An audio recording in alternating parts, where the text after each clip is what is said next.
Au nom du Père et du Fils et du Saint-Esprit. Évangile de Jésus-Christ selon saint Matthieu. En ce temps-là, Hérode, qui était au pouvoir en Galilée, apprit la renommée de Jésus et dit à ses serviteurs, celui-là, c'est Jean le Baptiste. Il est ressuscité d'entre les morts, et voilà pourquoi des miracles se réalisent par lui.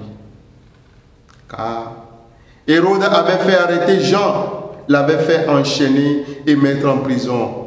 C'était à cause d'Hérodiade, la femme de son frère Philippe. En effet, Jean lui avait dit, tu n'as pas le droit de l'avoir pour femme. Hérode cherchait à le faire mourir, mais il eut peur de la foule qui le tenait pour un prophète. Lorsqu'arriva l'anniversaire d'Hérode, la fille d'Hérodiade dansa au milieu des convives et elle plut à Hérode.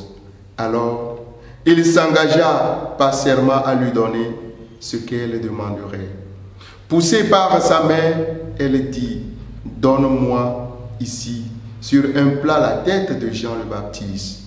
Le roi fut contrarié, mais à cause de son serment et des convives, il commanda de la lui donner. Il envoya décapiter Jean dans la prison. La tête de celui-ci fut apportée sur un plat et donnée à la jeune fille qui la porta à sa mère. Les disciples de Jean arrivèrent pour reprendre son corps qu'il ensevelit, puis ils allèrent l'annoncer à Jésus. Acclamons la parole de Dieu, louange à toi, Seigneur Jésus. Bien-aimé de Dieu, loué soit Jésus-Christ. Comme beaucoup de prophètes de la justice et comme beaucoup qui disent la vérité, Jean le Baptiste sera exécuté à tort au cours d'une mascarade, victime de la haine et de la bêtise humaine. Que s'est-il passé?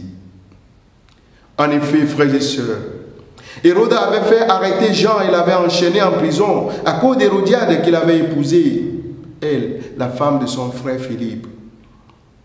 Tout simplement parce que Jean lui avait dit que tu n'as pas le droit de prendre la femme de ton frère Hérodiade.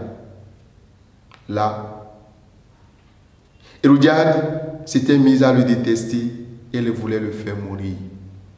Mais elle ne le pouvait pas parce qu'Hérode avait peur de Jean en fait.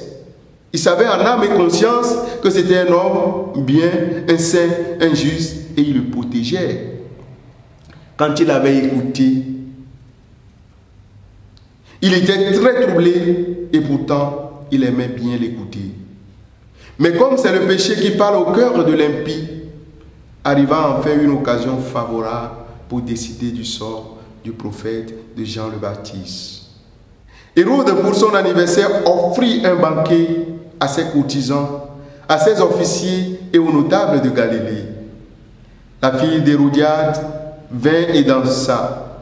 Elle séduit le roi Hérode et ses invités.